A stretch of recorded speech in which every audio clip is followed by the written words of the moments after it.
college football podcast for everyone and everyone else. I'm your host, John Buhler, lead writer for Fanside. I'm joined today by a man who will eat an entire bag of Taco Bell and talk about somebody else's weight. Um, who thinks taking L's is like taking candy from a baby, especially if you leave somebody, you take your ball and go home. Cody Williams, content director, fanside.com. Welcome back to the program, brother.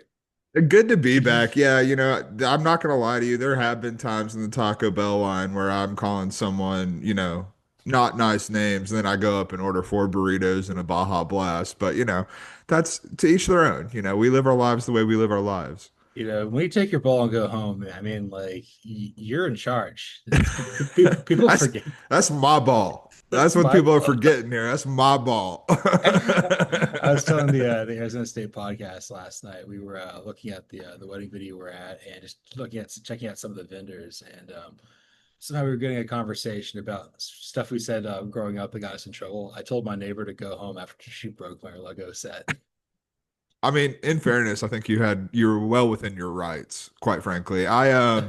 If I the one that's most famously told, I don't remember this, but I was probably like three and a half, and explains a lot about me. But one of my babysitters when I was younger was one of our family friends who owned a video rental store, and so I hung out at the video rental store and played video games and watched a lot of movies. Again, explains a lot about who I am as a human being, that this was a formative experience. Well, we were playing, it had to be something like Mario or something because it was early 90s. And someone died. And I looked him dead in the eye, an adult man, and said, Jeff, what the hell did you do that for? And that's like an infamous story in our family at 3 years old. I told Kimberly to go home when I was like 3 or 4 years old. Hey, shouldn't have broken your Lego set. I don't know what to tell her. I don't. I mean, she cried walking all the way across the driveway. She lived next door to me. That's okay. God, The long walk. The the long long, walk. the long walk. So you actually are a movie boy. That changes some things. Like Oh, yeah. you, you spend more time at a blockbuster than Quentin Tarantino. That's right. Yeah. We're lucky I'm as normal as I am, quite frankly. And you're as cultured as you are. Obviously, we fall started here on Fall Start. I'm coming to you guys a little bit earlier than expected, so whatever I say, when that comes out of my mouth, Lord help me. I'm in another time zone, brother. I don't even know where I am, so we're getting after it. Home is where you make it, I guess. I'm not going to repeat what that actually is misheard as a Joe Dirt, but And if Farmer Fran was gonna say first and 15, it don't mean nothing. It's not this. Full 15 don't mean nothing. what did women know? Lane Kiffin's talking a lot of smack and calling people fat at the podium, namely Kirby Smart, because he thinks he burns calories and retains them. Just totally unprompted. He's also said stuff about Kirby earlier in the offseason. Ole Miss is getting 7.5 points in Athens. Go Dogs. Yeah, I mean, to me, this read a lot like we know Lane Kiffin's going to try to play mind games. It doesn't matter if it's Kirby Smart. It doesn't matter if it's God. It doesn't matter if it's Nick Saban. Like Nick Saban's going to try to play some mind games, and this feels like his new tactic of almost like absurdism because like he immediately walked it back. He's not going to try to disrespect Kirby. That's the worst thing you can do. But he is going to try to like needle him. He's going to try to like poke fun at him and needle him like that. And I guess the weight's all he had because Georgia is Georgia and Kirby Smart is Kirby Smart. And Lane Kiffin, as much as we like him, has not won anything to this point. So, yeah, I mean, I'm not sure how well this is going to work out for Lane Kiffin, but it was pretty transparent what he was trying to do here. I mean, what else besides like being a little extra love in there for Kirby? You can make fun of his $15 haircut. You can make fun of his accent, I guess, a little bit. But you're also like getting get fired on the runway. Yeah, I mean, like, I think people got a little more ammo against you. Like, you could ask him how Nick Saban's daughter's doing. Like, there's many things we could do. He could ask him what the bill was from a Memphians era. That's right. Do you remember But that do you remember that the might amount actually of be bad for Lane Kiffin's health. He might just pass out on the spot if that were to happen. hey, Land is not going to commit to LSU. I don't know. His daughter might though. we're about to live in a world where Cole Leinert and Knox Kiffin are going to be lighting up college football. We live in a world with Arch Manning is tipping too. Yeah, honestly, I think I would. I'm Cole Leinert is going to be a little bit harder to swallow. That's in Yeah, Knox Kiffin. Like we've watched Knox grow up. Like that's a weird one. Matt Leinart still feels like he's not that. I understand yeah. that he is, but he feels like he's not that far removed from college football. Like at least Peyton feels like it was a while ago, and like the Manning family feels like they had run its course and it's time for the next generation. Like Matt Leinart, not so much. That doesn't quite compute the same way for me. I just think Matt Leinert's a cousin who's 4 years older than me. That's how I've Yeah, always viewed that's exactly right. it. Send you a FaceTime all the time here. Yeah. I like to see people when I talk to them. Like look them in the eyes and tell them what's up. I don't listen to a damn word they say, but that's how I communicate.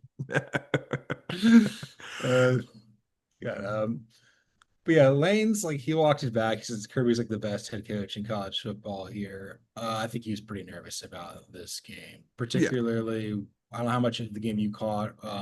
Washington State gave Ole Miss quite a scare last week, and Ole Miss is good. I think we were ahead of the curve here. We walked it back. We're like, I think Ole Miss is going to make the playoff. Or I did have them, and I think you had them either like one of your last teams and your first team out, if I recall correctly. Yeah, I can't. They were right. They were on the brink. I don't know which side of the brink that they were on, but they were on. They were right Yeah, there. Yeah, I erase one week and go right into the next one. I don't really have a good memory of these things. I could go back and look, I'm sure, but not doing that right now. But yeah, I mean, I did watch actually a decent amount of the Ole Miss Wazoo game because I happened to be in Mississippi at the time, and so right. any TV that was around was on the Ole Miss game, and so That's right. Yeah. there were a lot of nervous folks around me at the casino that we were staying at, and yeah, I think he is nervous, and then the other reason you gotta like think that he's nervous is what happened last year too. Like game got a little loose, game bad weather game, and Ole Miss took it to Georgia. They that wasn't a fluky game by any stretch of the imagination outside of the weather. Like in terms of what happened on the field, Ole Miss was the better football team that day, and that's not really a position you want to be in if you're Lane Kiffin and Ole Miss facing Georgia, because not only is this Georgia team better than it was a year ago, but Ole Miss, although we still think they're good, they are slightly worse than they were a week ago. I'm not going to read too much into the Wazoo game. That feels like a huge look ahead spot. That like from a betting perspective, if I was looking at that game, that's a stay away 100 times out of 100. Like you should be able to beat Wazoo, and the fact that they made it as close as they did, like that is like at least it raises some eyebrows, but it's not something I'm raising alarms over. But this is a game you have to be nervous about. Kirby Smart is a master motivator. He is one of the best coaches in college football, if not the best coach in college football. And he's not going to let anyone who was on that team last year forget what happened against Ole Miss. And that's bad news for the Rebels. I think the big thing Kirby's got to do is just not let him shim and sleep because he takes a pregame nap like 7 at halftime. Just Kirby's gonna clockwork orange him and just like pin the eyes open and give him the eye drops. Dancing in the rain. That's right. I saw something like some sort of Facebook thing.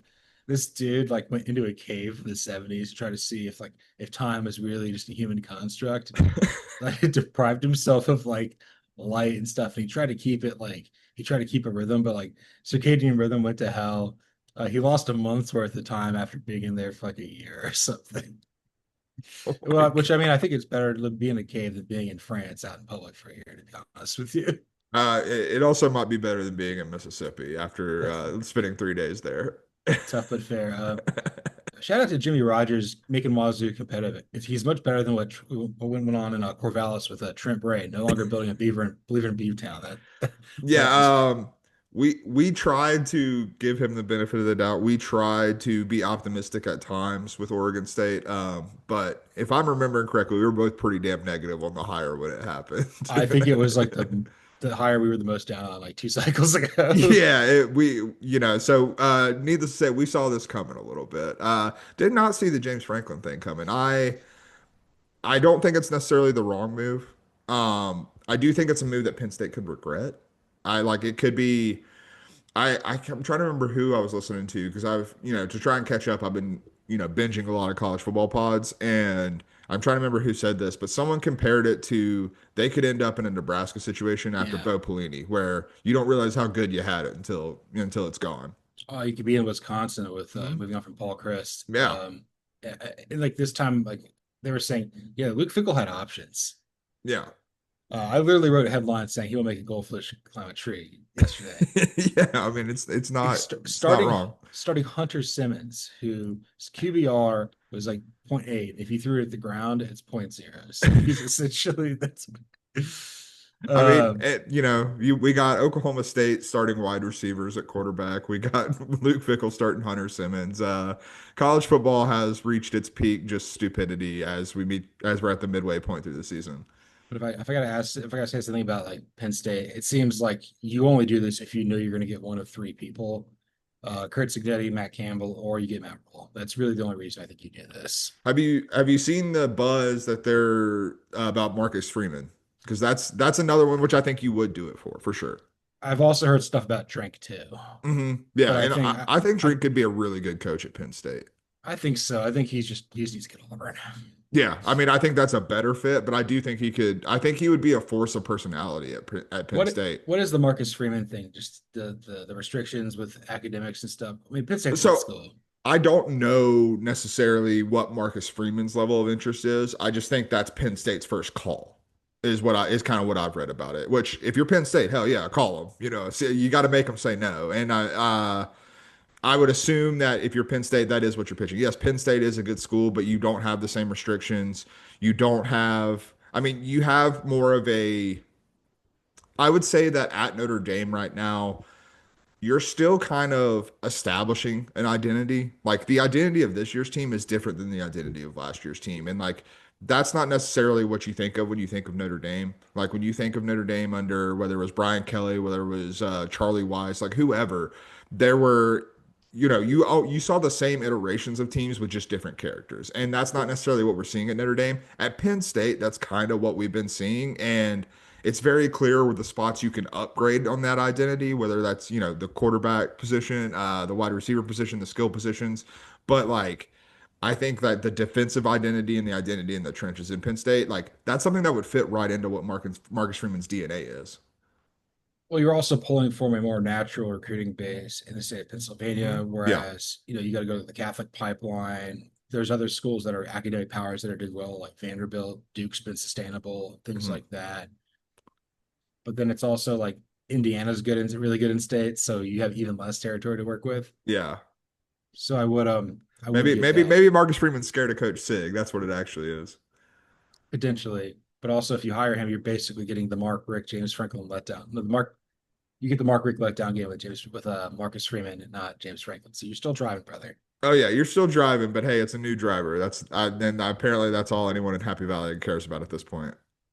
Yeah, it's new dawn, it's a new day, it's new life for me, and we're feeling good, just like Lane Kiffin here. And I don't know how I'm gonna pivot to this next thing other than Brent Venables, you missed your mark, brother. Yeah, he did. Yeah, he did. And I'm actually really glad we're going to be talking about Oklahoma here because I'm going to dump on them because I was so right, and I'm also going to dump on Oregon too at the same time. Okay. So, basically, you may have brought this more to my attention. Brent Venables was saying like, you know, I have the we direct quote here if you yes, want go it. right ahead. Yeah, so Brent Venables was talking about playing in the SEC, and he called it a one possession league. And the quote is, "This isn't the old Big 12 days where Oklahoma destroys everybody every single week except for one game of the year," obviously referring to Red River in Texas. And end quote.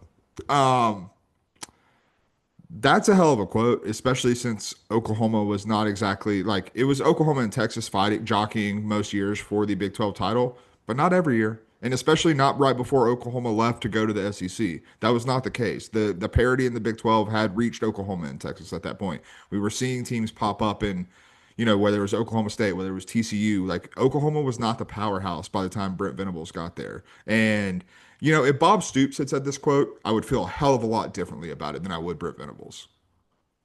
100%. And it's like, Oklahoma had that ran up there until about 2020. But 2021, you had Baylor and Oklahoma State get to the title bout, 22 TCU and K-State. 23 was Texas and Oklahoma State. Yeah. So you didn't go the final 3 years there. You were there. And then it's also, look, I don't know how much of the of Red River you caught. They rushed John Mateer back. Yeah. He looked dreadful. And I think honestly, a lot of the inflation of the Michigan game really came to a whole, same with Auburn too, where it's like you beat decent teams, but you didn't really beat like a great team. And I kind of felt that once the Oklahoma defenders realized that Mateer just didn't have it, they just didn't give their all, and Texas played with a much greater sense of urgency after getting embarrassed. No, 100%. I think that, you know, Mateer, they definitely rushed him back from what you're right. I didn't get I wasn't able to watch 60 minutes of it, unfortunately. But what I did see, Mateer definitely didn't look 100% healthy. He looks healthier than I expected. If I'm being completely honest, I expected him to be out there like basically like volleyballing the football out there with a club hand. Like that's what I was expecting to see. But he did look better. But when you're compromised even a little bit and you play the game like John Mateer does and you're playing a defense like Texas, man, like you mentioned it before, like his turnover issues, like he's gotten away with some stuff, but I think he's gotten away with that stuff when he's healthy because he is as talented as he is. When you compromise some of that health, you're not going to get away with as much, even though, but he was trying the exact same things, like 3 interceptions on the day. That's not what you want to see. And I do want to give a little bit of flowers to Arch Manning because we've Yeah, he obviously played jumped great. on him. We've dumped on him a ton. I still like the mechanics are still consistent. There's still a lot of kinks that need to be ironed out. But one of the things that Oklahoma was able to do in that game was get pressure on him, and Arch handled it really, really well. And so, do want to give Arch Manning some flowers for handling in a big moment and with the deck stacked against him, narrative wise, like coming out and delivering a really, really good performance. And it's I'm not ready to call Oklahoma dead by any stretch of the imagination, but you were right. They are not one of the elite teams in college football this year. I am. I'm ready to call them dead. I don't trust them at all. I mean, we'll get this with, we are doing a simulation here in a second. Nowhere to be found with playoff No. percentage. Schedule's getting brutal. And you bring up a good point. Mateer's turnover ratio, turnover tendencies, his frenetic play, his kind of reckless abandon approach to this works when he's healthy and he's just more athletic than everybody else. Mhm. But it's also coming against lesser opponents. If you're doing that against doing that against Texas, you do that against Georgia, you do that against A&M, you do that against Ole Miss, you do that against someone like LSU or Vanderbilt, you're gonna get in trouble. Yeah, no, 100%. And I mean, like, I've said it before and I'll say it again. Like, Texas is one of the best defenses in the country. Like, that's definitely a defense you can't be doing that stuff against. And Yeah. I mean, to that point, though, that kind of brings us back to Venables. And I understand Venables is not the offensive coordinator. Like, I'm fully aware of that, but he is the head coach of the damn team. And too many times in Venables' tenure, it's felt like he's asking his team to Mario Cristobal it and square peg in the round hole. Like, it feels like you're trying to establish your identity more than you are trying to win the football game. And like that may have worked for Oklahoma in, Bob Stoops' prime. That may have worked for Clemson's defense in Clemson's defense prime when you had 11 future NFLers out there starting. Oklahoma is good. Oklahoma's talent is improved. John Mateer is a future NFLer. You have future NFLers around him, but it is not the same level of talent. The parity of college football, you have to navigate games. You have to win games in different ways. And like that's what the greats in college football coaching understand and recognize. That's what you see from an Ohio State and Ryan Day. That's what you see from I mean, he's a controversial figure, but that's what you saw from Jim Harbaugh when he Yeah. was, building Michigan up. Michigan didn't win games in the same way. Like, you're not going to be able to go into Columbus if you're Michigan and keep up with them in a shootout. But if you muddy it up and you get them in a rock fight, you sure as hell have a chance to win that game. And so if Brent Venables wants to actually level up Oklahoma to be an elite to where he can say things like this and we aren't looking at him with side eye, he needs to adapt that way in coaching and not try to just, force of will himself in every single game. I was thinking about this. So, yeah, Ben Arbuckle needs to do more on offense, but I don't know, it's his first year there and he just turned 30. So Yeah, like right. think about like think about this. I think one of the things that we've probably overlooked with Oklahoma in some of this is I think Venables is a bit of a personality, a bit of a presence, a bit of an more of an alpha male than we probably give him credit for. We're like thinking, oh, he's been on Clemson staff forever, but like Yeah. no, he had this too. So I think like when it's going really well, you kind of like you go with Venables and everything, but like not necessarily in wartime. Then it's kind of like, I don't challenge you with what's going on if it's failing. And I think, but you need some other guy. Like think about him being on Dabo's staff. Dabo is just so low key chill about himself. He doesn't care. It's the same thing with Harbaugh. He's like, I really don't care what you have to say. We're gonna figure this out. Whereas Yeah. Arbuckle and other people are like, okay, I gotta keep my mouth shut and just let it ride out. No, 100%. Like he is there. I think the best coaches in college football, when you kind of like run down the list, there's a quiet arrogance. I want to call it more than quiet confidence. It's a quiet arrogance. Dabo has it. Kirby has it to a degree. Like Kirby will, he'll needle, but he won't necessarily say things that are necessarily going to. I'm not sure what the right word is, but like he's not going to boast. Like he's not going to go out there and pound his chest. And like that's one of the big criticisms, like if you have any about Lane Kiffin, like going back to the first segment, like you wonder why Lane Kiffin hasn't necessarily gotten over the hump. That's probably one of the reasons. And like Brent Venables has a lot more Lane Kiffin in him than I think like you said, like we recognize or call out than we should. Kirby was pumping his chest after beating Auburn, and Auburn's just the Auburn Cragers just crying the whole time, 3 weeks in a Kirby row. just likes Auburn tears. That's just a hobby. I mean, also Auburn's not that far from Bainbridge, where he's from. I think he saw a Yeah. baseball field that was dedicated to his late father, so I think that's a little bit more emotional than what you would Yeah. think. Yeah, So, 100%. also, everybody's like the screenshot, like that's the dude's arm. And I mean, like, let's also be clear. Like, I'm not saying this is ubiquitous across like, I think Ryan Day is actually a pretty chill coach, but he also called out Lou Holtz in a post-game Yeah, interview. that's true. I guess like the other thing with Oklahoma, the schedule is tough, and we'll see how they navigate this. The Texas loss because Texas has two losses. That's Yeah, even worse. You still got to play. You still got to play a bunch of teams. It's just a murderer's row. Like you could lose to South Carolina this week. That's not outright 100%. possible. In Columbia, the week after Red River, it's not a fun. I don't have that in Admiral Akbar. I probably should, but yeah, I've got it somewhere. We'll talk about that yeah. later. I guess I was going to tie this back to Oregon. Oregon lost to Indiana. Have you seen who Oregon's beaten? They've beaten just Oh a yeah, bunch, it's no one just a good. so it's just a fake tough guy beating up a bunch of softies. Yeah, it's It's I mean I Montana. It's Montana State, Northwestern. Those are the only two teams that haven't fired their coach yet after they beat Oklahoma State. Oklahoma State, Penn State, and Oregon State. So whoop-de-doo, Bowser, congratulations. And guess who's Oregon's playing in 2 weeks? Wisconsin. that might be a win. I don't want to overstretch but here, but that might be a Uh, win. turns out that Dan Lanning is the Grim Reaper of Death with the big cheese. That's right. And I mean, look, I still think a lot of it has to do with Indiana. I think Indiana is just that good. Like I think Indiana like I Indiana Oregon was one of the few games I actually had the time to go back and like watch a decent amount of. I watched the entire second half and then I went back and watched the first half. Indiana didn't even play that good. Indiana No. had played like pretty sloppily for a lot of that game and they still were able to, put them away. And man, I'm getting dangerously optimistic about what Indiana can accomplish. Like I'm not ruling out the fact that they could win the Big Ten. On that note, let's see if they can.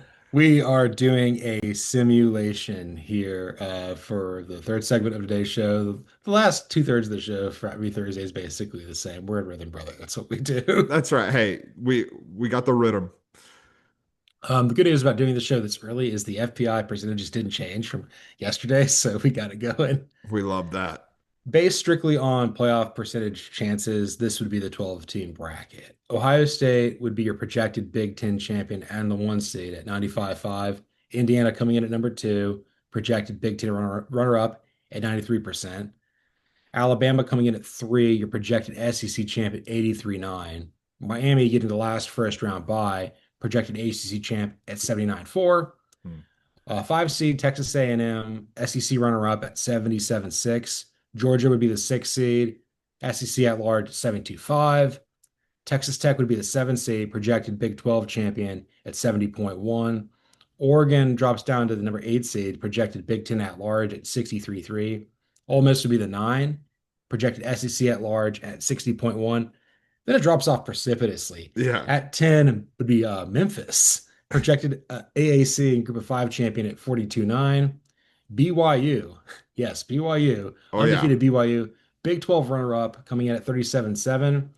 And then Texas somehow has as an SEC at large, 34.4% at 4-2. Your first four out would be LSU at 32.6, USC at 30.5, South Florida, here we go. South Florida Bulls at 30.4, and then the Tennessee Volunteers at 29. That's Hell yeah, Texas. I couldn't believe it when I saw it, dude.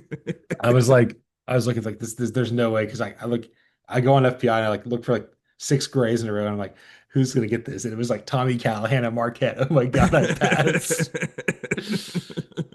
Um, so here's what we got here for the I did not do the matchups correctly. Anyway, it doesn't matter. So Ohio State, Indiana, Alabama, and Miami all have buys. Your Mhm. 5 through 12.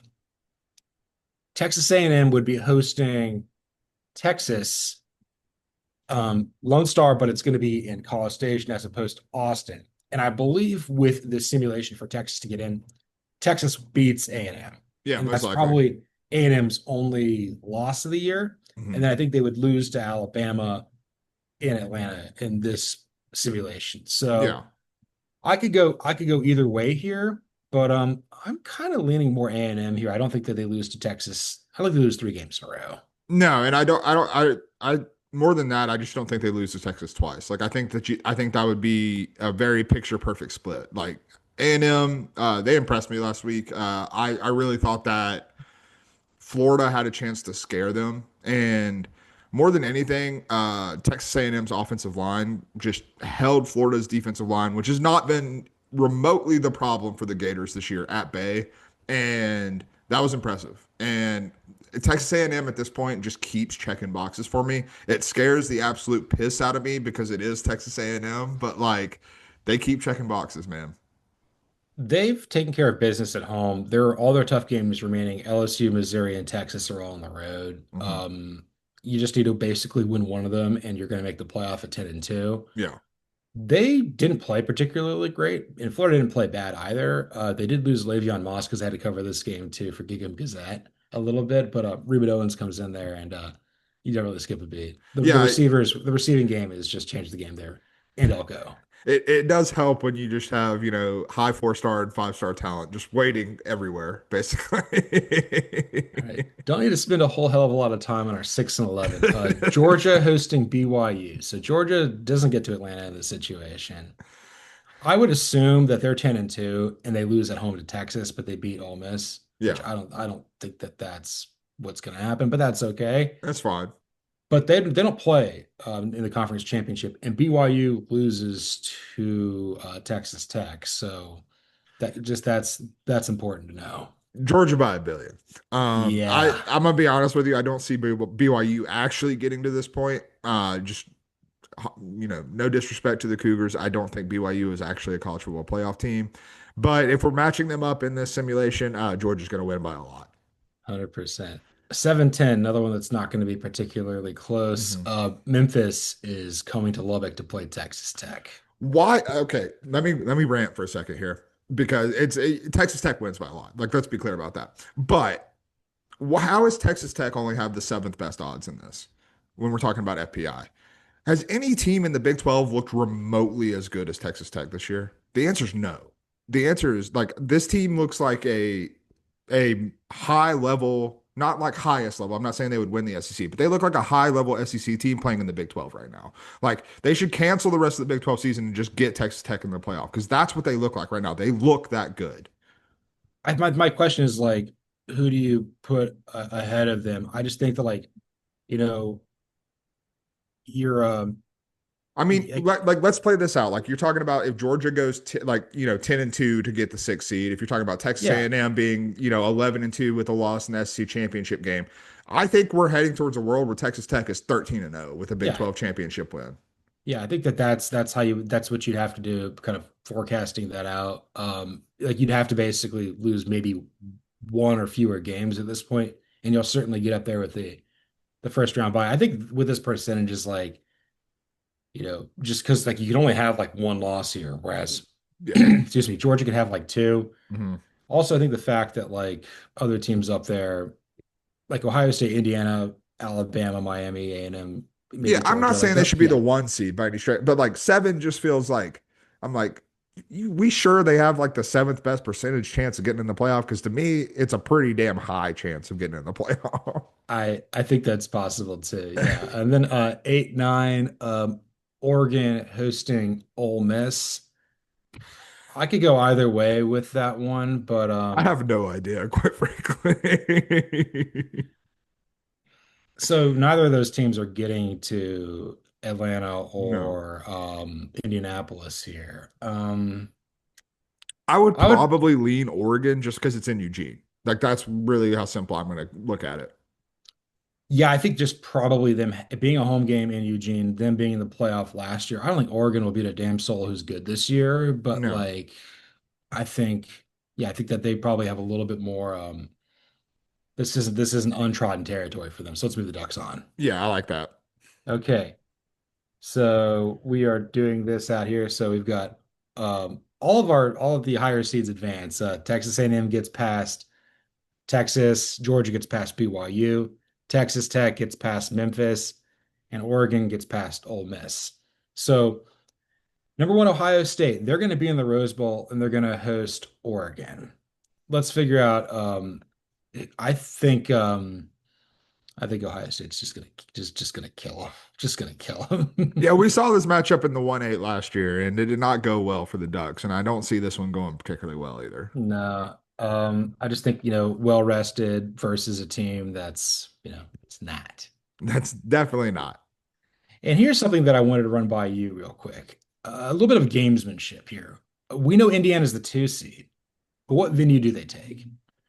I would say like because they're a Big Ten team, and I think there's more ties to the Orange Bowl than the Mhm. Cotton Bowl. And if you do that, then you prevent Miami potentially as the 4 seed playing in their home stadium. But Mhm. also, I think at the same time as that first round playoff game, there's like some sort of a Formula One race outside the stadium because Miami's a different country. Hey, So it that'll make is Indiana feel at home, baby. Indy 500, let's go. so on that note, I think Indiana takes the Orange Bowl, right? Yeah, and I mean, also like your most likely opponent at least in this simulation is Texas Tech. I don't want to play Texas Tech in the Cotton Bowl. I can assure you of that. Yeah, and then Miami. We'll get to that in a second. Who they would be playing in the Cotton Bowl. That makes so yeah. Indiana would be playing Texas Tech in the Orange Bowl. That's a damn good game. But Yeah, I'm excited for that, but I'm going Indiana. yeah, me I too. think that like it would be interesting because I think Texas Tech's defensive front is legit as you're going to see, but I also think Oregon's front is legit, and Texas Tech sorry, Indiana did enough to hold them at bay and get the offense moving with Fernando back there. And more importantly, I think Indiana's defensive front still isn't getting the credit that it deserves. I would agree there. I think Indiana again from familiarity with the playoff, it works for them a little bit more than Texas Tech here. But that's going to Mhm. be a great game. Texas Tech's going to be like, what the hell's going on? They're going to be trying to throw tortillas at Formula One cars. Uh, there's just a lot of milk and not a lot of tortillas going on right That's now, though. right. And then we get to the Sugar Bowl, and it's going to be my personal hell. Number 3 Alabama versus number 6 Georgia, because this game's below the Mason-Dixon line. Bama's going to win, unfortunately.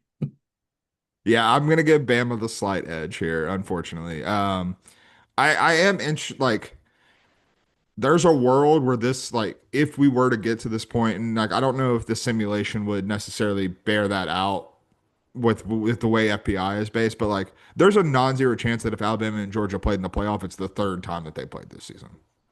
Yeah, they could conceivably meet in Atlanta, and they would meet, Atlanta, Miami, Yeah. Dallas, something like that. So the Cotton Bowl now, number 4 Miami versus number 5 Texas A&M. That's a tough spot there for the Canes, but I would probably lean Miami here a little bit more than I would with Texas A&M just because I think they're well rested. Yeah, they're well rested, and I'm still not gonna back off the fact that I think Miami still might be the best team in the country. Like I've not seen outside of knowing, like, I haven't seen it this year necessarily, but outside of just knowing the fact that Mario Cristobal is their head coach, like, Miami hasn't given me any reason to worry. Like when I start to like really assess like how I feel about teams and what I've seen so far this season, Miami hasn't shown me anything on the field that should make me think anything other than they're the best team in the country. Yeah, so we got Miami moving on. So top four seeds, it's been just chalk right now. It's been great. So I would say Ohio State is the one seed. I would venture to guess they'll take the Peach Bowl over the Fiesta Bowl, Yeah, I would say so. and they'll be facing number four Miami in Atlanta. As of right now, and this is subject to change. It's not necessarily a big Ohio State. Like I'm not trying to hate on Ohio State. I would take Miami just because I've seen them do it in a high level game. We haven't seen Ohio State play anybody yet. And like when they do play somebody, I'm not worried. I think Ohio State's probably going to handle their business because been doing nothing but handling their business. But the fact that I've seen Miami be as battle tested as they are, when I'm looking at a simulation as we go into week 8, like I have to choose Miami just because I've seen it at this point. I kind of went Miami in this simulation as well. The Fiesta Bowl, number two Indiana versus number three Alabama. I picked Indiana to win that game Hell yeah, give me Indiana. You know I'm all in on it. just because, Can I give you my hot take and why I think so? I think yeah, Kurt Cignetti's a better head coach than Kalen DeBoer. That's and I really think what it Kalen comes DeBoer, down and I to. think Kalen DeBoer is a good head coach too. I Yes, think 100%. I'm not trying to crap all over Kalen DeBoer. I've done that enough throughout the preseason. He's making me look really stupid. But I just think like I think Kurt Cignetti is making a case that he's among the 3 to 5 best coaches in college football right now. yeah, I would say like he's on that doorstep of like Kirby and Ryan Day, who I Yeah. think are the two best right now. Dabo's pulled back a little bit. Hmm. Sark's in that range. Lanning. I mean, Seghetti's in the same neighborhood as like DeBoer and them. So Yeah. Marcus Freeman. God, remember at the start of the year, like James Franklin's a top 10 coach in college football. Hey, you know what? Shouts to my boy Chip Patterson who's been pushing it. They got a street in Chapel Hill named Franklin Street. It's perfect. Come on down to North Carolina, buddy. That could work. God, imagine if he goes to Madison. One of my friends actually suggested because I don't know if you saw the thing with James Franklin's like buyout that he has to look for another job, and then Penn State's buyout is negotiated to where they only pay the difference of what his salary is, and someone one of my buddies suggested that Ohio State or Michigan should pay him $1 to be on their staff.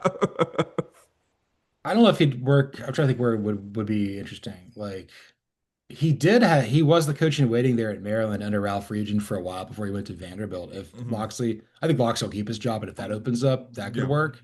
I mean, And maybe the job opens up because James Franklin's available, quite frankly.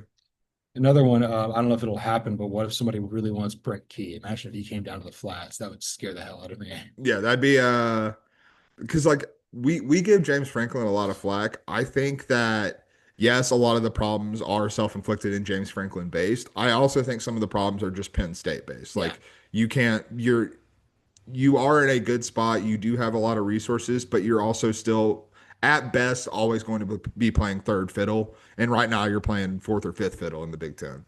Yeah, you're essentially Auburn in the Big Ten, and Yeah. it is what it is. That's your lot in life. For as good as it can be there, if Ohio State and Michigan are on their P's and Q's, it's gonna just be better than you. It's the same thing with Georgia and Alabama. It's just the way. It's just your lot in life, unfortunately. Right. And now you have Oregon and potentially USC in the mix as well. And Indiana, obviously. Washington, yeah, congratulations. Jerry Neuheisel, UCLA. Yeah. I mean, James Franklin's probably just like has like the Big Ten logo and like Tony Petitti, everyone involved with the Big Ten, and he probably just like has it on the dartboard, throwing at it in his room every night right now. It's what's Danny McGrath played by Scuba Doo Bob. Exactly. He's sitting there, he's sitting there listening to music 10 years after high school, just going like Glad I called that that guy. guy. So our national championship is in Miami with the Hurricanes versus the Hoosiers. I think this is the end of the line for Indiana, unfortunately. Yeah, I mentioned earlier that I think that they could acquit themselves against Texas Tech's defensive line. I'm not sure anyone can acquit themselves against Miami's defensive line at this point.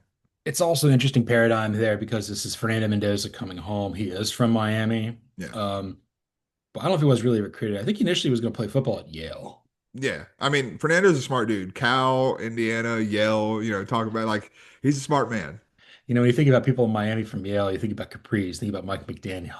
That's right. I don't know if you saw that, like coaches who wear capris between Mike McDaniel and Aaron Glenn are combined 1-11, and the only win is McDaniel beating Aaron Glenn. Cover the ankles, man. They had it right in the 50s. Your Cowboys are decent, so I'm giving you that. The Cowboys are fun. I don't Yeah, know if they're any good, but they're fun. yeah, it's I mean, Schottenheimer. Dak's playing out of his mind, Hmm. and Yeah, the defense is wasting every bit of it. yeah, Schottenheimer knows kind of what he's doing offensively. 100%. Yeah, Matt Eberflus does not know what he's doing on the other side of the dude, ball, which is and proven. I wanted Matt Eberflus to come to Atlanta over Jeff Ulbrich. I was wrong. Yeah, yeah. Count your lucky stars, brother, because that's Yep. I also wanted Sweet Lou Anarumo, and he's kicking ass in Indy. yeah. Lou Anarumo, good coach, certified good coach. Beat the Bills, man. Yeah. Saw Shouts some. Drake London single-handedly won me 2 fantasy games this past week. Uh, he almost would have won you more if he didn't step out. Yeah. I know people are giving him a lot of flack for that, but I'm like, give him the confidence to go do that because at some point he's going to need to make a play like that to beat someone of significance. And it didn't Uh, matter. Like, why does no, it matter? no, we're going to give Parker Remo an opportunity to kick and miss. Yeah, right. I can't even grow his beard right. It's like off center. uh, I respect any athlete who goes out there and isn't like perfectly polished with their facial hair or hair. Like nothing makes me laugh harder than when like a professional athlete has like a truly bad haircut that you can tell like wasn't what they asked for. I mean, there's parts of my beard that don't grow in. Like We it's love just it. it's We love fine. I it. mean, it's just like it's completely different. It's like, oh, let's do this here. I don't even know what's going on. It doesn't matter. It doesn't at Um, all. so I guess doing this simulation here, I just looked at it from like the Georgia perspective for Dawn of the Dog. I'm like, God, if you gotta get Alabama like right in the quarterfinals, that's so brutal. But then it's also, I think when you have a team like Memphis or South Florida in this situation, not being 12, that makes things even more interesting later on because you're getting like Texas Tech doesn't even have to like put much thought into their game. I mean, I know Yeah. they don't go on and beat Indiana, but like it's a much closer game that way. Yeah, no, 100%. And like, I mean, that gives us Texas A&M, a rematch there in the 12-5 game. I do have a question for you. Like looking at the first four teams out, I'm assuming USF's not really as part of this equation because they would swap with Memphis if we were, if we're just talking about G5. But assuming, my hypothesis about BYU is correct, and one of the first four teams out replaces BYU, and they are going to Athens. Which one of the four would scare you the most as a Georgia fan? Would it be LSU, USC, USF, or the Vols? Probably the Vols. I think the Yeah, revenge component is scary. They put up a that's what I lot was of thinking as well. Is I like that. that Tennessee rematch if I was a Georgia fan, would definitely be the one that puckered my butthole a little bit. Like Tennessee, I think like the percentage isn't great there, but I think that they're more of a playoff team than Texas is. That percentage can flip this weekend, so we'll see. Yeah, yeah, for sure. I'm just thinking about this. Tennessee's got what they got third Saturday in October coming up. Yes, sir. That's this weekend. Yeah, and then Texas has some. I don't even know. They're at Kentucky. They're at the Kroger checkout line, baby. Are there Kroger's and I think there are Kroger's. I've been to a Kroger in Dallas before. Dude, Yeah. there's Kroger's. So I don't know if I ever told you this. We don't have Kroger's in New Mexico, but we ostensibly do. There's three iterations of Kroger on like most of the country from like I would say probably like the Rockies over. Hmm. You've got Kroger. Then in the on the West Coast you have Ralph's. Yeah. But where I am in like the Rockies part of it, we've got Smith's. And it's the Yeah. exact same thing, but we do not have Kroger. We've got the Smith's checkout line. Fry's is that in Arizona, and I Mhm. think Myers that in the Midwest. Yeah. Not Ohio. But no, no, when I say like it is Kroger, it is Kroger. Like everything is Kroger brand. Like it's just called, the store is just called Smith's, but like the brand is still Kroger. I use my Kroger card that I got in Atlanta when I go to the grocery store. Like it is just Kroger, just called Smith's. Publix or shopping is a pleasure. I was thinking about this. So you know how like Indigenous Peoples Day was on Monday? Like you Yeah. know how in New England they have Patriots Day? What Mhm. if they had Columbus Day? Like it's a national holiday in like Ohio. It's the most Ohio day ever. It's not for Christopher, it's for just Columbus, Ohio. Yeah, it's imagine that frightening place. I mean, if there's one place that would do it, it would be Ohio. There's no doubt about it. I mean, like I've said, if there's one state that if we could cure cancer and one state had to be deprived of internet, it would be Ohio. Oh yeah, 100% Annex Ohio. Let's Yeah, go. so Ohio is fine. You are entering a soft spot here. If we ever get false start merch, Annex Ohio has got to be one of the first shirts that we make. You know, when you wear one of those shirts, you walk into a date and then somebody says, "It's a trap."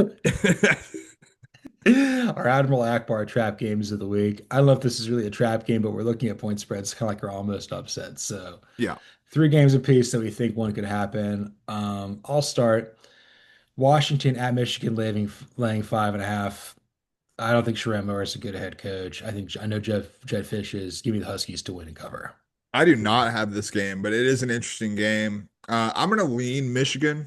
I don't know if they cover. I think it's gonna be tight, but I do think Michigan is a different team in the big house than they are on the road. Yes. So that's kind of my deciding factor there. All right. That's Number three fair. for me, this is actually just pure trap game. It is at home, but it is a trap game. Louisville on Friday night going on the road to play Miami. Miami's favored by 13 and a half, so it's not really a close point spread. That if Miami wants to prove, if Miami and Mario Cristobal want to prove that they are not the same Miami team of old that is going to let you down, this is a game that you would lose traditionally. The short week, you're playing on Friday. You've got a good Louisville team, not great by any stretch of the imagination, but a good Louisville team that can score coming to town. This is a game that Miami would lose. Again, I'm very high on Miami. I'm taking Miami to win this and avoid the trap. But like if we're talking about pure trap games and what it looks like, especially for a program like Miami with their history under Mario, this is one of them. Yes, this is a game I saw somewhere like if Carson Beck, if you want to win the Heisman Trophy, this is the game that you make your case. Yeah, a I hundred think percent. I think 13 and a half is a lot of points. I'm going to pick Miami to win, but Louisville's going to cover. Yeah, I like the Louisville cover for sure. All right. My second one, again, a lot of points. Texas Tech laying 10 and a half at Arizona State. Okay. I'm still going to take the Red Raiders to win, regardless of my relationship. But I think Arizona State's going to come back with a little bit more energy after losing last week. I have this one in JLN, so I will refrain from picking this one. Perfect. What's your second one? My second one is I've already mentioned, and this is why I knew that they were doing it. I have Texas, 12 and a half point favorite on the road at Kentucky. Given what we've seen from Arch Manning, would there be anything more Texas this season than winning Red River and then going on the road and losing as a double digit favorite to Kentucky? Mark Stoops is going to scream himself Tom Coughlin, purple out of absolute excitement. He's going to look like That's what I'm saying. Let's be clear. I'm taking Kentucky to win this game. I think Mark Stoops has the defense dialed up, and we just get chaos. Cutter Bully played decently, I guess, versus Georgia. Like he's got something there, but if Kentucky brings the house, that could be Oh, I think this game's going to be ugly as sin. I think the final score is like 16-12, something stupid. it's like, you go to the Kroger checkout line and half the stuff doesn't even work. This is supposed to be on sale. Oh, it's not ringing up on sale. You look like you stole that. I'm like, no. I may look like that, but I'm not. Here's my money. Please take Yeah, it. I have a feeling like a Kroger like loses thousands of dollars a day just on like theft and just poor Oh, upkeep. 100%. 100%. Yeah. Low prices. So my number one, USC at Notre Dame laying 8.5. Mm. I'm going back and forth on who's going to win this game, and for that reason, like I think USC covers, but I'm still going to take Notre Dame to win. So I actually don't have this game anywhere. I tried to get it into Jalen, I just couldn't make it fit. Um, I under like the one thing that's given me pause is USC has definitely been a different team on the road than they have been in Southern California. I think that changes this week. I think USC is legit. I think USC proved a lot to me. Like I'm not saying Michigan's any type of, world beater, but they beat the dog piss out of them last week. And I just think this USC team has all the makings of a Lincoln Riley team that's going to let them down in the playoff. And like, but I don't think they let them down to the playoff. And I truly don't, I don't think the Notre Dame upside is, I don't think the 13 next to the Notre Dame is indicative of what Notre Dame is.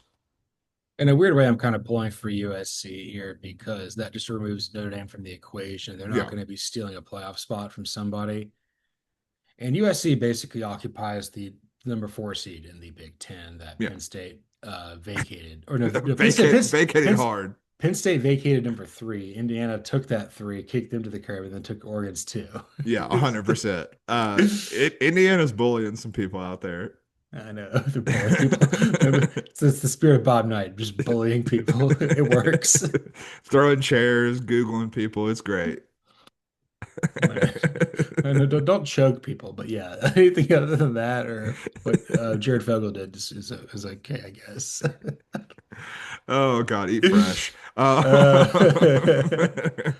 what's your number one? I've got Missouri laying 1.5 going on the road to Auburn. Uh, I still don't think Auburn is necessarily a world beater by any stretch of the imagination, but it's still a talented team, man. And like outside of Jackson Arnold, I have faith in this roster. And Jackson Arnold is the problem there, but Missouri acquitted itself well against Alabama last week. Like they played a solid game. They, pushed Alabama, but coming off of that game and now going on the road to Jordan Hare, where we know dumb s happens routinely. This feels like a very scary spot if you're Eli Drinkwitz and the Tigers. I'm gonna pick Missouri, but I don't feel good about it. Yeah, thinking about this. I don't think I have that anywhere. You know what? That's okay. Let me put it this way: if Missouri wins, then Auburn's like, we're gonna fire Hugh Freeze and hire you. Yeah, I definitely think so. Like, Everyone, don't let him yeah, leave without wink wink handshake offer. a wink, a drink wink. That's right, drink wink. So for Christmas comes early, they get that raging dork a lightsaber. Hell yes. I don't even know, but he's gonna go down to yeah, just the visor bowl between him and Kirby every week. Hell yeah, we love it. Like, I oh, watched Empire Strikes Back last night, so I'm ready. I'm ready for a lightsaber battle with Eli. I saw the one where like he's in Hoth. I think that's this. That's Is that Empire. a That's Empire Strikes Back. Yeah. he climbs up an ATST and then just like slices up and then it falls down. And someone's like, "Oh, a stick is what made that thing fall." I'm like, I don't know, it's just really faulty 1970s technology. Hell yeah, brother. The amount of sideburns and smoking inside on Star Wars, we We used to be a proper galaxy. You know what I mean? we also created Jar Jar Binks, which is just a hamster abortion of a character. It's not what you want. Not what you want at all. That thing needs to go to Imagination Land. Like, 100%. behind the bad wall. What the hell is this? Jar Jar Binks should have been the big bad of Imagination Land. The only way Jar Jar Binks would have been better is if he had Ricky Henderson play his voice, just speaking in third person. But they have to dump out Ricky Oh with my Jar Jar. God. That would have been incredible.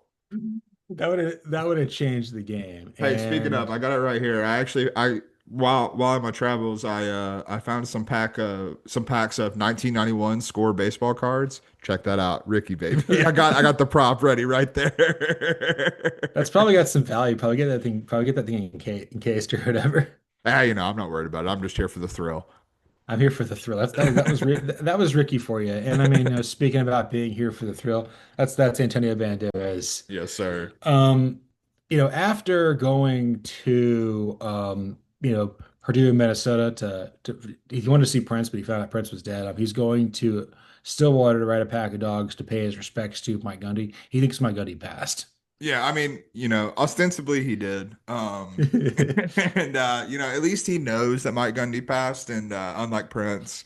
But yeah, the Stillwater adventures. I mean, we're probably still going to go down to the Gundy Ranch. Like, let's be clear about that. Antonio is going to insist upon it. Yeah, he was telling me that he is Gator's godfather. I don't know if I need to see the paperwork on that, but yeah, that is what he's saying.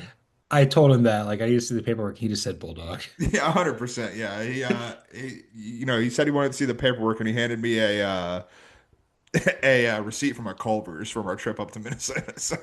Dude. The other thing he brought with him was a ratchet, like a big ratchet wrench. Like, he got to hang out with contractor Barry Odom, Yeah, yeah, and yeah. we said, "Where are we going?" He's like, he likes Barry Odom. He thinks he's doing a good job. Purdue's not very good. Purdue Pete scares the hell out of Antonio. That's kind of the other thing we That's were like his talking arch about. nemesis. Yeah. Yeah, like him and like Big Red from WKU, he's just not a fan of that. This nightmare feel for him. So he's got this ratchet. He's like going down to Stillwater to fix the pump. He thinks there's a plumbing problem there in Stillwater. Yeah, why is the water still? You know what I mean? We got to get it running. We got to get it flowing. Um, to your point about Big Red, he doesn't know what Big Red is, but he knows it's not a bulldog, and he's not here for that. So. No, but so he's coming there with his ratchet and his sweater vest, and PJ Fleck gave him a really nice sweater vest. What did that look like? Yeah, so we talked it could have been holiday themed and that, having some suggestive images on there. Turns out it was pretty tame by those standards, but still not that tame at all. It is a 100% a sweater that's just been cut off. There's no seam here on the shoulder. It's just it's a cut off sweater vest. And apparently it is one of PJ Fleck's old sweaters that he had before he adopted the sweater vest, and he tried to make this look work. Didn't quite work out, but it's got nothing but like a big print of the state of Minnesota. But one thing about Antonio, he has no idea what geography is. He doesn't know what any of the states look like. So he thinks it was, a gift for him to go to Oklahoma with. So he's going to tell people that there's Oklahoma on his sweater, and he's going to get a lot of strange looks. And they're going to be like, "Where's the panhandle?" And they're like, he's going to say Bulldog, of course. He's like, "This is Oklahoma. This is Spain." That's right. This is home. Yeah, he doesn't do shapes. He doesn't care about territory. And then that's part of the thing with Gundy. So Him and Mario Cristobal have the same shape spatial awareness. they probably went to school together. I mean, That's right. so Antonio is very he does think Mike Gundy's dead, and I think that's Yeah. he's I, gonna be in for a rude awakening when he finds out he's not. I'm slightly worried because in the vein of thinking Mike Gundy was dead, he told me that he wanted to spread Mike Gundy's ashes at Boone Pickens Stadium, and I was like, well, I didn't really know how to break it to him that there's not ashes because he's very much a living human being at this point. Um, but Antonio seems to have some ashes. I don't know where they came from. I don't know whose they are, but I'm terrified. And the other thing I'm terrified for is he's gonna meet Scott Satterfield. Oh God, yeah, He can't say Satterfield. He can say Saturday and Field, but like you, it's like Iamaliava. It's just not happening. So he calls 100%. he calls him a Scotty Pischetti. Scotty Spaghetti. I can't even say it. I can't even get there. Yeah. So Um, he wants to earn his respect for Scott Satterfield by giving him some spaghetti that he made at a Culver's parking lot out of cheese curds. And it's curdling in the back seat right now. I mean, it's like imagine if Buddy the Elf and Satan himself made spaghetti, and that's what it smells like in the back seat. I hope it gives you hell, man. That's right. Uh, I'm gonna take Cincinnati to win this game pretty comfortably. Yeah, I think Cincinnati wins by a lot. As I mentioned, Oklahoma State started a wide receiver at quarterback last week. It is like that. I was also thinking about that. I asked Antonio what was his thoughts about the guy said that he was 40 and it wasn't a student who took his shirt off there in Boone Pickens Stadium, and he says it was my sign to come here. Oh yeah, 100%. Like if Antonio were capable of going to college, he definitely would have been in Stillwater. There's no doubt about it. No, I also told him that Garth Brooks is from Stillwater, and that blew his mind. I mean, he Antonio, if nothing else, has friends in low places. There's no doubt about it.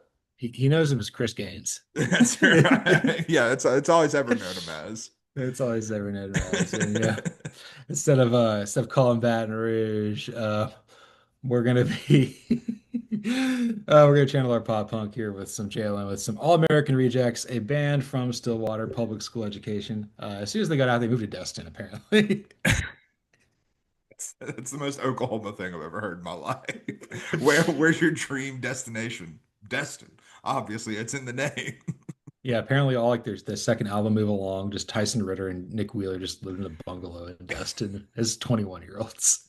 Love it. All American Reject slaps. I don't care what anyone says. I know they're a lot younger than I thought they were. 100%. I mean, when they like truly started to blow up, they were hella young. Like they're Yeah. like relatively close to our age. Yeah, I think Tyson Ritter is like 40, 41 years old. Yeah. He's like born in like 84. I think like move along, Truly, move. truly a cousin who's 4 years older than us. Like not Yeah. lying. Like, Dude, they were teenagers when like their self-title came out. yeah, it's crazy. All right, let's get going with this with let's see with Swing Swing. What game do you have? What game do you have for that? I have Oklahoma, South Carolina. Swing, swing from the tangles of my broken heart is torn by another love, and Oklahoma, Brent Venables, torn by another love. And that was Bob Stoops, who could actually coach this program. I got South Carolina pulling the upset, man. I think South Carolina wins it. I have the exact same game. Hell It's yeah. Swing Swing of my heart. Whether I'm falling in love with John Mateer or falling out of love with Lenore Sellers. Same sort of thing here. There's also a chance that this is a Shane Beamer's favorite song. Oh, 100%. Jumping up and down like a pogo stick at the front of the show. It's like, what's this dude who's 10 years old and is just dancing like an absolute imbecile? Give me South Carolina here to put Oklahoma out of its misery. They're playing Sandstorm, and he's got Swing Swing playing in his AirPod. Dude. Also, that's the only song he can play on bass because That's it's right. just one note. That's right. The other song from their self-titled of note, My Paper Heart. What game do you have for that? I got Texas Tech, Arizona State. That's where I have this one going. Man, I think that Arizona State's going to be in for a rude. I think Texas Tech wins this one handily. I like I said earlier. I think Texas Tech is just a cut above the rest of the Big 12. Sam Levitt's supposed to be back for this game, which will make it more competitive. But I just don't. I don't trust Sam Levitt's decision making all that much under pressure, and he's going to be under a hell of a lot of pressure when he plays this Texas Tech defense. Dang. uh, okay, I'm okay with that. For My Paper Heart, I've got LSU at Vanderbilt. Mm. It's like what My Paper Heart's going to tear. Is it going to be, Diego Pavia, probably not making the playoff, or Brian Kelly not making the playoff? And who's going to cry more? That's going to be Brian Kelly because Vanderbilt's effing tear. Give me the doors to win this game in Nashville. I don't have this game in JLN, unfortunately, and I'm also going with Vanderbilt to win it though. 2.5 point favorite, which we love to see around here. That's true. Um, what's your dirty little secret? I don't really want to know, but you can tell me off air. What's we got for this? um, Alabama's going to keep this loss to Tennessee. It's dirty little secret. I think Tennessee wins this game on the third Saturday of October, man. I don't think Alabama has seen an offense that has the capability of what Josh Heupel and Joey Aguilar are capable of. And more importantly, in the past few years, Nico, even with Nico, we've seen Josh Heupel kind of have the number of Alabama in this defense. And I don't think that changes this week. And Alabama's still probably going to the playoff, and they'll keep this their dirty little secret that they lost to Tennessee at home. I also have this game. Hell yeah. It's twice we've had it. I think that's the Yeah. most. So we know what Josh Heupel's dirty little secret is. His Letterman's jacket. Yes, Also the fact that Tennessee doesn't run a offense that translates to the NFL. Not at all. Not And even a that's little why bit. they'll never win a national title with him because they won't be able to recruit those players. Well, there's also a dirty little secret about Alabama and Kalen DeBoer. If he's wearing that black hoodie sweatshirt, they win. If he doesn't, they don't win. And I think he's going to wear it at night, and I think Alabama's going to win. All right. Whoa. We'll see who's right on this one. I'm going with the Vols. Hey, that'll be a resume booster for the dogs. Think about it that way. Yeah. Well, it'll also it doesn't help because the Tennessee loss looks worse. That's true. I don't know, man. It doesn't matter. Are you gonna keep it strong, move along? Like I know you will. Which game you got for that? I'm gonna have Ole Miss moving along and keeping strong because they're gonna lose in Georgia. It's not gonna be pretty. I think Georgia wins this one pretty handily. Um, but I think Ole Miss is still going to have a chance to make the playoff. I think Ole Miss is going to be fine moving forward, but this is a really bad spot for Ole Miss given everything that's going on. I've got that game coming up a little bit later, so I'll give my pick for that Yeah. later. Move along for me. That's going to be Ohio State at Wisconsin. Even when all hope is gone, move along like I know you will. That's just Luke Fickell moving into the next week. As much as like Ohio State is going to beat him 63-3. Yeah. Like it's going to be so bad. He's going to get absolutely skull dragged by his alma mater. They're dragging this thing out for absolutely no reason. And then the Grim Reaper, Dan Lanning, the big cheese coming in there. The only thing more frightening than his smile is his rib tat. That's right.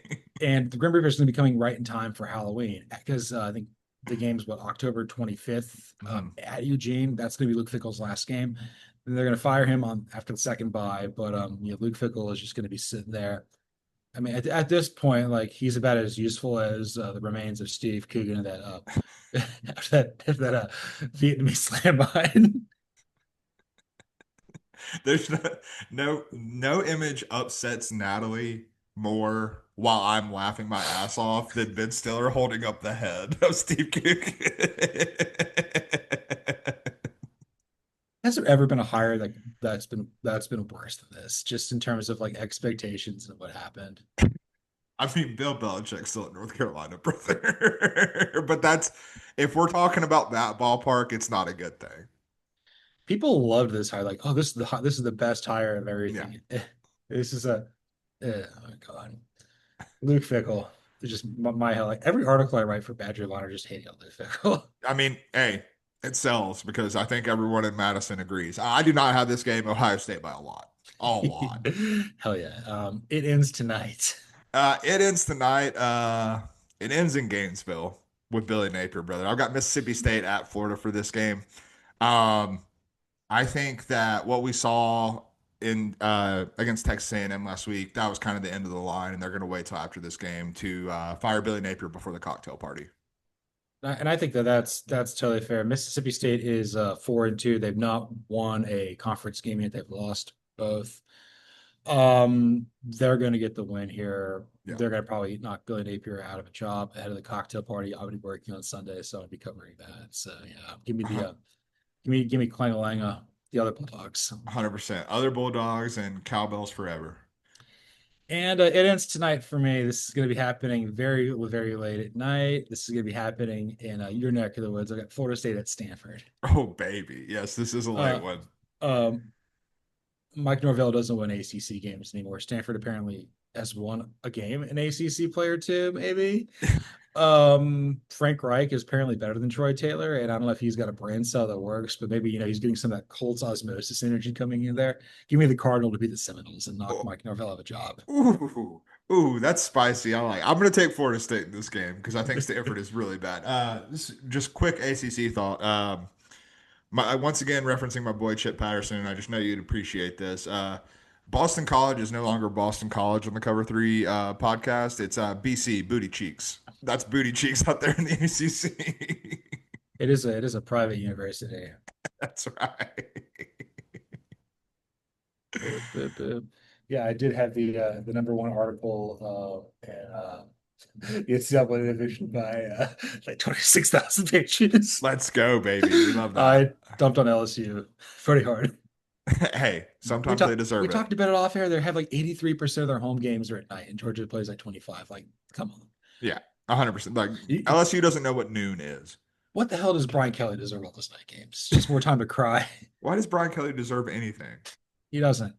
And then the last game here gives you hell. What game gives you hell? Oh, that's the Holy War, baby. We got Utah and BYU. It was too damn perfect to not put it here. Utah's going to win this game, man. Utah's the better football team between these two. I don't care that it's at BYU. I don't care that I don't know if you saw the really strange, scary story about someone threatening to, shoot people at this game, taking the Holy War a little bit too far. But hey, he got arrested. Shouts to the Utah PD getting this taken care of. But Utah's going to win this game by a lot. I don't think BYU is that good. Shoot to thrill, play to kill, ACDC. I'm taking BYU just because Barry Bachmeier. There we go. Dude, I like Bear Bachmeier. I just think the players around him are not that good. And he's also a freshman. That's fine. We were merely freshmen. He's the verb, the bear, the verb, pipe, We are Bachmeier. barely freshmen. For the life of me, I cannot remember what I have for this game. Oh wait, I do. Gives you hell. I got Ole Miss at Georgia, Yeah, fair. and I just was sitting there like, what am I gonna do for this game? And them dogs hell, don't they? But Lane Kiffin was hell last year for Ole Miss, and I can just imagine seeing Lane Kiffin and Kirby Smart yelling back at each other. Hope it gives you hell. Hope it gives you hell. Hope it gives you hell. Just a bunch of teenagers' birthday parties. When you walk my way. And who do you think is more like upset, like cutting the lawn on a riding tractor, just completely dead inside? Oh, definitely Lane Kiffin because he like I feel like that's like his rage. Like whenever the family goes out and spends thousands upon thousands at Zara, he just got to take a He's like, ride. I'm riding on a tractor in Mississippi. That's right. How did I'm we a, get here? How did we get here? I don't know. I'm taking George. I don't know by a lot, but they're gonna win, Yeah, and I don't know, man. yeah. And Dog's got this one. this was episode 218 of False Start. You can follow me, John Buhler, on Twitter or X at Buhler118. You can follow Cody Williams at the Sissel20. You can follow the show at CFB False Start. Like, rate, listen, subscribe, review on Apple, Spotify, YouTube, anywhere there's podcasts. Give us a 5-star review. There are really 5 easy songs to pick for All American Rejects. Finding the 6th one was a little bit harder, but we did. We did it. We did it. I got bless this home behind me at my mom's house. Bless this podcast with a 5-star review. Yeah, 5-star review. That's how many syllables are Ian Maliava's last name. Jerry Neuheisel. There you go. 5. Jerry Neuheisel, what a goat. I wonder if he grows a beard. It's just blonde. I hope so. Looking like Santa Claus out here.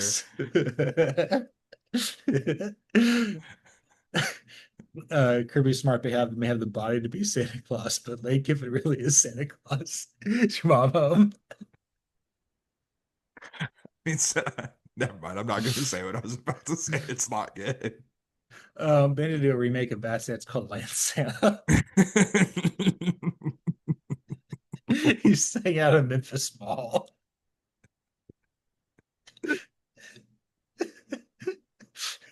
Oh my God. Merry Christmas. Juice is driving his sleigh.